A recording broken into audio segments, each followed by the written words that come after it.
When writing, using punctuation is important to make sure that our ideas are conveyed clearly and accurately to the reader. What punctuation we use and its placement between words can completely change the meaning of a sentence.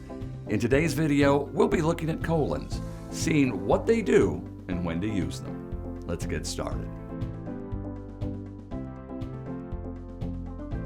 One of the most common ways colons are used in writing is to signify the start of a list or sequence of things in a sentence. Here's an example. In a deck of cards, there are 4 different suits: spades, hearts, aces, and clubs. In this example, notice the placement of the colon. It is right after the word suits, and directly after it, we see a list of the different types of suits in a deck of cards. Remember, when using a colon to emphasize a list of things, the phrase preceding the colon must be a complete sentence that stands alone, otherwise known as an independent clause. In a deck of cards, there are 4 different suits is an independent clause, so this colon was correctly used. How about this one? In a deck of cards, the 4 different suits are spades, hearts, aces, and clubs. This example doesn't use the colon correctly because its placement interrupts the flow of the sentence. You'll notice that in a deck of cards, the 4 different suits are is not a complete sentence or independent clause. So we definitely know this colon was not used correctly. Adding a colon to a sentence can also be used to emphasize the information preceding it. In this case, the independent clause after the colon must directly relate to the independent clause before it. Here's an example. The doctor reached a diagnosis. The patient had a lethal virus. In this example, the independent clause after the colon is directly related to the independent clause before it. It gives more details about the doctor's diagnosis and explains to us what it is. Let's take a look at a longer sentence.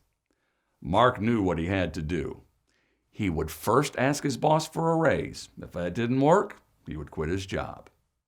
In this example, we see that the colon separates one independent clause from 2 complete sentences.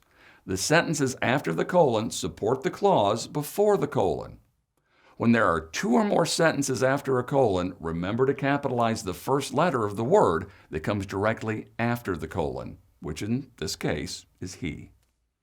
Colons can also emphasize a single word or phrase at the end of a sentence. For example, after the fierce battle, the warrior was known by all as one thing, a hero. Here the phrase a hero emphasizes the clause before the colon by describing the warrior. So we've looked at several examples of colons being used correctly, but it's a common mistake for writers to use a colon in a place that incorrectly separates parts of speech in a sentence. A colon should never separate a noun from its related verb, a verb from its object or subject complement, a preposition from its object, or the subject from its predicate. Here's an example of a common mistake. The 3 primary colors are red, yellow, and blue.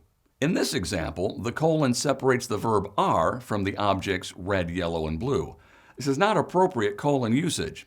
All right, here's another example. When going to a job interview, you should never do things such as be late, come unprepared, or wear wrinkled clothes. In this example, the colon separates 2 incomplete sentences.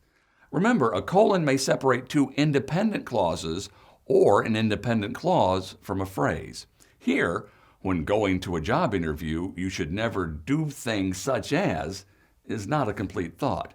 Don't let common phrases like such as, including, or the following trick you into thinking the colon is in the right place. It always has to be a complete thought before and after the colon. Now, before we go, let's review with a practice question. The jury knew he was guilty. The evidence was overwhelming. What is the correct placement of the colon in this sentence? A, after the word was. B, after the word knew. C, after the word he. Or D, after the word guilty. The correct answer is D. Thanks for watching. Happy studying.